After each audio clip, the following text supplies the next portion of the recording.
sebagai rakyat tentunya mengetahui betul bagaimana kualitas cawapres dalam menyampaikan visi misi program dan juga saling bertanya, saling menjawab, yang pada akhirnya kita mengerti betul rakyat disajikan kemampuan dari seorang cawapres dengan tema yang masalah ekonomi, APBN, APBD dan lainnya.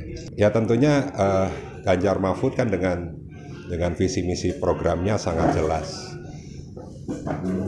Seringkali Pak Ganjar, Pak Mahfud bicara kalau Pak Prabowo melanjutkan, kalau Pak Anies perubahan, kalau Ganjar Mahfud perbaikan. Dan faktanya memang masih banyak masalah yang ada di negeri ini. Misalnya tadi disampaikan ya masalah perizinan dengan misalnya OSS misalnya, atau perizinan yang terpusat di pemerintah pusat, ternyata juga masih banyak kendala ya yang terjadi di daerah. Sebagai contoh misalnya perizinan kapal ya di Kota Cirebon, di Kabupaten Cirebon, Kabupaten Indramayu nih. Mereka sangat kesulitan betul bahwa bukannya malahan mempercepat, tapi dengan adanya migrasi yang kapal di bawah 30 GT yang tadinya cuma izin provinsi, izin kabupaten harus ke pusat, malahan memperlambat terkait dengan proses perizinan. Lalu bicara tadi terkait dengan bagaimana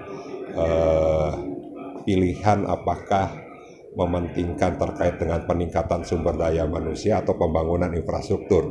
Yang tadi ditanyakan kepada Gibran, dijawabnya masalah IKN kan itu. Masalah IKN yang tadi direspon juga oleh Pak Mahfud bahwa IKN terkait dengan investor ya, berapa yang masuk, karena IKN dengan total anggaran yang mencapai 500 triliun masih sedikit sekali investor yang masuk, dan itu pun hanya investor dalam negeri dan tidak sesuai dengan yang direncanakan di awal bahwa pembangunan IKN mengandalkan investor dari luar negeri.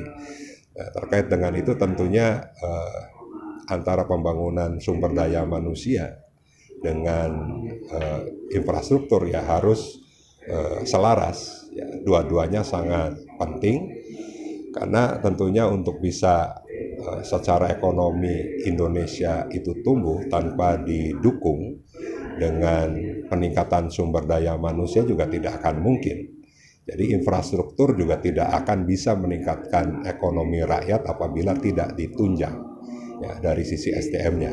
Nah makanya Ganjar Mahfud punya program misalnya terkait dengan satu keluarga satu sarjana, lalu pendidikan yang tidak membebankan sama sekali kepada rakyat. Jadi peningkatan SDM di Ganjar Mahfud ini sangat penting dan harus selaras dengan pembangunan infrastruktur.